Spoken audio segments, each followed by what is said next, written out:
thanks to the support as a channel member, Martin Cooper. Folks, today we could go this close to finally getting out of Tier 8 as we face our only remaining title rivals, Carolina. We've also got a semi-final of the FA Vars. We're still on for a double here, boys and girls.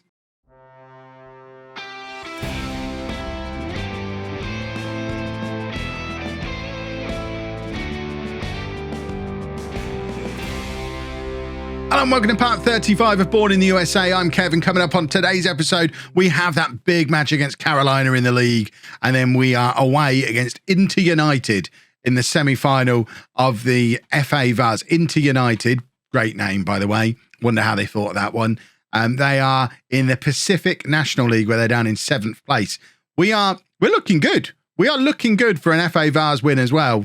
But we're not that bothered about the FA Vars. This is all about winning the league. And as you can see, we're all but promoted already. But Carolina, sorry, not all but promoted, all but in the playoffs already. But Carolina, of course, are very much in the mix for taking top spot off us with 5 games. Is it 5 games to go or 7 games to go? It's 5 games to go. 5 games to go. If we beat them, we go 6 points clear with 4 games to go with momentum. If we lose, we don't want to talk about what would happen if we lose. This is what's happened since you were last with me. We have lost a game. We lost to Rhode Island, who, despite always being promotion favourites, are never actually in the mix, but still managed to beat us. It's very frustrating. Jorge Hernandez, as you can see, is near the top of the goal scorer charts and hopefully goes top of the goal scoring charts. Say 27 assists as well. That is absolutely sensational. 36 goals, 27 assists and 19 Man of the Match awards on an 8.2. 36 goals from 34 games. Have you ever seen anything like it? That is absolute insanity. This is the team for the Carolina game. We're going with Buckner in goal. A back four of Nice, Sullivan, Brook and Cullen. Goncalves and Booth in midfield. Williams and Huyan out wide. And then Stone and Jorge Hernandez up front. You can see we are down to the bare bones in this squad. We have nobody not actually featuring in the match available in the squad at all, including no backup goalkeeper. So we'll be fine as long as we don't get any of those injuries that I hear the kids talking about. Obviously, we do have some under 23s as well, but I'm kind of done with all of them and letting their contracts run down and getting shot of them so we can do a big rebuild next year. Hopefully, a big Tier 7 rebuild next year. Although, obviously, there's always the chance we mess this up today and get stuck in Tier 8 forever, which we really, really don't want to do. Goncalves intercepts from the goal kick, and Stone is in here, and Stone's hit the outside of the post. It's gone wide for a goal kick. That was a big opportunity. Stone got himself into a very good position from the through ball from Goncalves, but couldn't quite apply the finish. And hopefully that's not going to be a theme for us today. Sullivan playing it forward, looking for Hernandez, can't find him. And Carolina have got the ball back in midfield, where, of course, we don't really have any players because it's midfield. And we don't really have a midfield. Apart from Booth. I guess Booth's going to be a little offended by that, but he's not exactly made himself look like the greatest hero in history since we brought him in. Brook with the tackle in there. What an important tackle that was from Jeff Brook. Could have very easily given away a penalty, but instead a very crucial interception as Carolina were through if he doesn't make that tackle. And now Hernandez with the ball over the top from Buckner. Jorge Hernandez with the little dink over the goalkeeper. I think that's going down as an own goal, which seems like an incredible injustice because it was going in anyway, but we don't really care. We'll take the goal. It's 1-0 to Bourne, and we are fingertips into that Tier 7. Dink over the top from Hernandez. Might have been going wide, you know, which makes the tap in from their defender all the more delicious. But as that stands, that puts the gap at the top of the league to 6 points with 4 games remaining if everything ends here. Let's end everything here. Huyan on the right, trying to get past his man. Huyan has been like a new man again this year. Lovely cross. It was a terrible cross, but it has led to a corner because the goalkeeper, I don't think, was expecting it to be there either.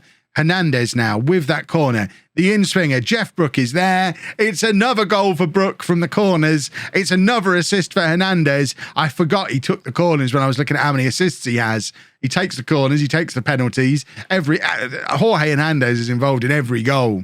And Jeff Brook is there, our captain, to put us 2-0 up and try and drag us up into the promised land of National League 2, I think it's called. It's only tier 7, and we're getting so excited because there have been times when I thought it would never happen. Brook with the clearance again. Brook's having a very good game today, and Williams playing it forward to Hernandez, who just needs to run, and we know he can. Hernandez gets the crossover somehow. Stone seemed to let it go past him. It was definitely headable. Stone with the ball back in again. Booth's lurking, but Booth couldn't quite get there from the cross, and the Carolina goalkeeper comes out to collect. It's with Williams now on the left-hand side again, plays it back in to Stephen Stone, who's got Huyan and Hernandez either side of him. He just decides to play it directly forward and see which one of them will get there. And of course, it's Jorge Hernandez who gets there for his 3rd goal, his 42nd of the season, our 3rd goal today as well. And we're as good as done already inside the first 20 minutes. This is a lovely little pass from Stone. And I love the way our front three kind of takes that shape when we're going forward. Stone almost in behind Huyan and Hernandez either side of him. Williams has dropped much further back. It's like we're playing a 4-3-3 or like a 4-3-1-2 almost. The shape we take when we're actually moving the ball forward, which is very different from the 4-4-2 that we're supposed to be playing, but it seems to work for us. So I'm not going to complain too much about it. Hernandez down to Booth. And look how far forward Huyan is again. And Huyan with the rubber stamp on this victory, his 10th of the season, 24 minutes gone. It's 4-0. We have just decided today is the day that we go and win everything. Lovely ball forward from Stone. Hernandez with the nod down. And there we go. What a pass to find Huyan. What a finish from him. 4-0. We're trying to leave it so that Carolina don't have anything left for these final 4 games. We're just trying to break them. Let's just ruin their spirits. So we can have the last 4 games off because they're going to lose them all after what we've done to them today. That's the plan. Another ball forward, this time doesn't find a Bourne player. And our plan, I thought, was getting undone. But actual fact, their guy's offside, so it doesn't really matter. We don't want them coming out of this game with any kind of hope. We need to destroy all hope today. That is borderline whether he's offside as well. Another day that's allowed, and that might be a little backdoor route back into the game for Carolina, but not today. Today is the day we destroy them. Cullen to Stone, back to Cullen again. Cross from Cullen, looking for Williams. Williams is never going to be the man that you're going to back to win a header in that kind of situation. And there's a counter-attack on here for Carolina. We actually have a man over on that far side. I don't know if they can work the ball through to him. They couldn't in the end. And Williams now lumps it back forward to Hernandez as we try and hit them with a counter-attack, but we couldn't keep the ball under control. And it goes all the way back to the Carolina goalkeeper again, who only gives it to Booth in midfield. And then Stone slots it through to Hernandez again. And this time their keeper makes a decent save as Hernandez was looking to make it 5-0 on the day. But these corners are as threatening as penalties with Jeff Brook lurking where he does. Here's the in-swinger. It's Sullivan this time, but the goalkeeper manages to hold on. And their goalkeeper has actually not had a terrible game. Considering he conceded 4 goals within the first half an hour, it's surprising how well he actually seems to be playing. I think he's the highest rated player on their team because he is actually making some saves.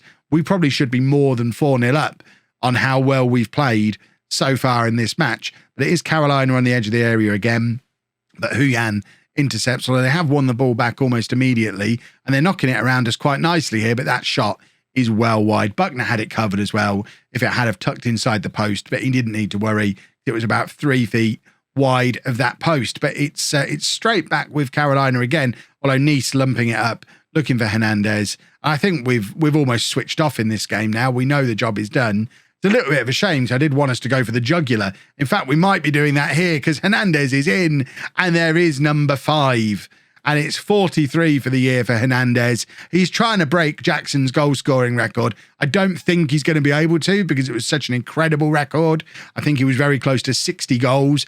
But certainly if there was a record for goal contributions in a season, if you added his assists on as well, it might be the greatest season any player I've ever had in any FM series with that number of assists, that number of goals. It's a Lazaroff level of assists. Old school subscribers will remember Lazaroff from the very first non-league to legend.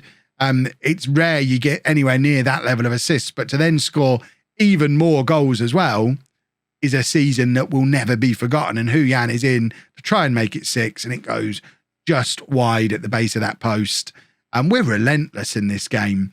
It feels like I've been talking for about half an hour. This is nearly a 10-minute match already, and it's only half time. Goncalves playing it through. That little straight through ball, I've not noticed it so much up until this point, but it seems to be our go-to. If we don't get it out wide for the cross, we just play that straight through ball and let the strikers chase after it. That's a lovely goal for Carolina to get a little bit of a lifeline. It's not going to be enough. At 5-1, they are not getting back into this game. If they find a way back into this game, they deserve their spot in Tier 7 and we'll accept another 2 or 3 years at this level. We're never leaving. If we throw this away from here, we are never getting promoted. We should probably just end the series and accept I'm not very good at managing in America. But 5-1, half an hour of the game remaining, and it's Hernandez looking for his hat-trick from a free kick. I don't know that I've ever seen him do that before. There's another string to his bow, boys and girls. He's a player, isn't he? He is just very, very, very good. Jorge Hernandez. Bang. 6-1. He scores all kinds of goals. What kind of goal do you want next? He'll do that one as well. We're going to make a couple of changes. Poor old Jackson Hernandez isn't getting a look in. Briones is going to come on. Fava's going to come on. And we'll leave it there. I'd love to bring Jackson Hernandez on for a game like this, just because he deserves to be involved. But you've seen the way our attackers are playing. Can't really justify it. If one of them gets tired, I'll take him off and Hernandez can come on and we can reunite the Hernandai. But for now, I don't see how I can possibly do it. Stone and Jorge, they are my partnership, and they'll be the partnership almost certainly next year as well, unless we can get Prince Fletcher back. But would we even, if we could, would he even get in the team now ahead of Jorge Hernandez? He's been a free agent for a year because he doesn't want to lower himself to play for us in this league. We tried a couple of times to bring him in. He wasn't having any of it. Oh, you've made it into Tier 7 now. Allow me to return. No, I won't, Prince Fletcher. There we go. 6-1. That should be job done in the league. Now we've got another job to do as we try and win our first ever cup competition. So no changes for the cup semi-final against Inter United because, as we talked about before, there's no one to change. I guess Briones, Hernandez, Flores, Fava, Maldonado, they could all play, but not ahead of these guys who've got possession. You'll notice there's a third Hernandai down on the bench as well. There's Brandon Hernandez, the midfielder we signed about a year ago, has now entered the first team fray as well, just because I wanted a trifecta of Hernandai. I think we might try and build an entire Hernandez 11 because you can never have too many Hernandezes. Right, let's not mess up. After all the goals we've scored in that last game, and after promotion is all but secured, it would be nice to win an FA Vase to go with it, because that's what Charlotte did the year they went up. They won it all.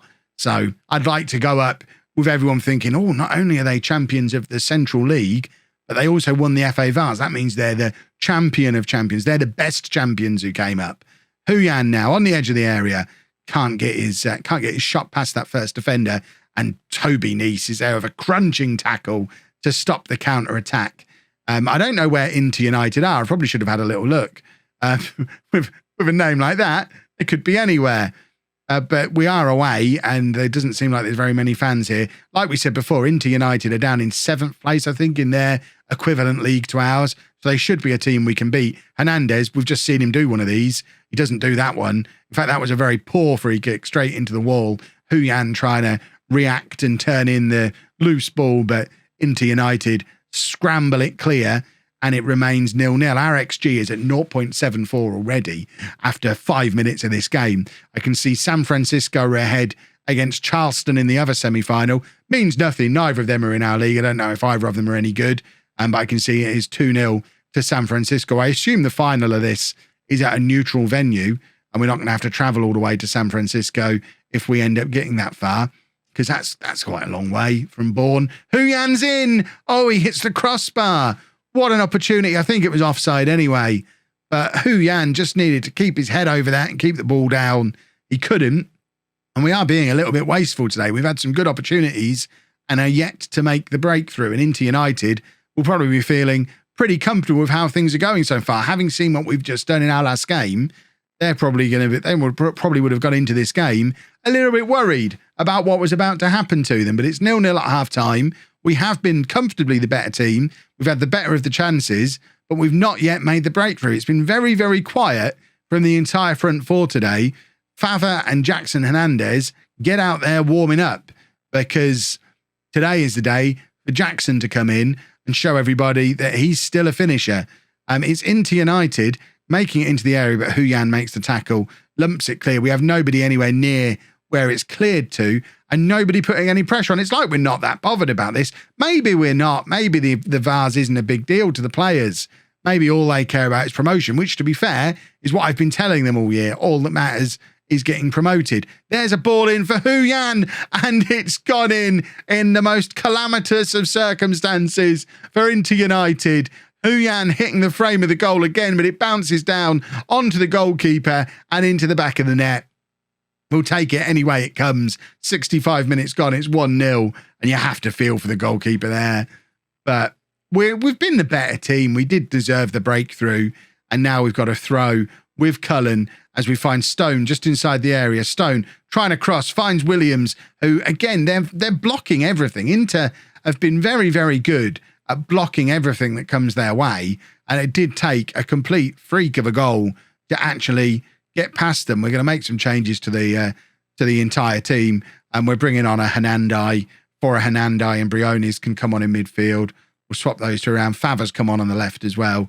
It's not often I take off Jorge Hernandez, but he's been very quiet today. And Jackson Hernandez and Stone combined, we know that's a partnership that works, because that was the year Jackson Hernandez broke all the goal scoring records. He had Stone alongside him and Huyan out on the wing. Ball forward from their defender, finds Cullen, and Cullen's just very sloppily giving the ball away. And we've opened up a little bit of an opportunity for Inter here with 10 minutes to go. They're on the attack, and I would very much like to take the ball off them, please. Oh, right.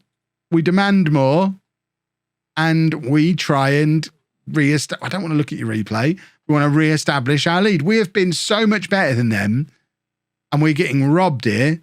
San Francisco 3-1 up in the other semi-final, and the other team have had a player sent off. So San Francisco are just about there. Can we grab a goal from this attack and join them in the final? Cullen again. Don't give the ball away this time. He doesn't. Gives it to Booth. Booth should be better at picking a pass than he is. Huyan on the right. Can he find the cross? He can. Looking for Jackson Hernandez, who can't win the header.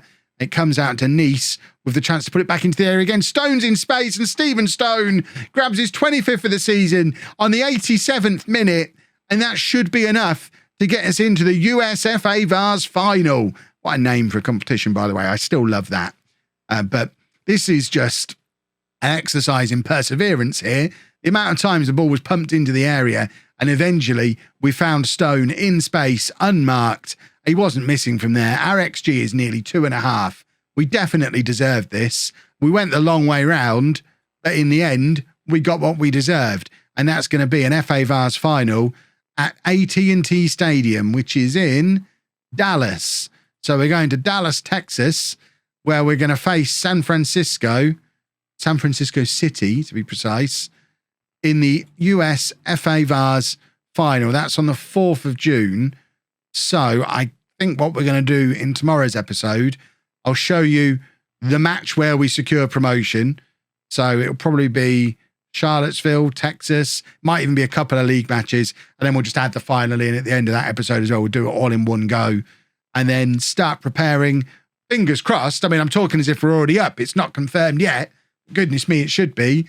Preparing for life in Tier 7. If you've enjoyed that, please make sure you leave a nice big thumbs up on there for me. Subscribe to the channel for daily Football Manager videos.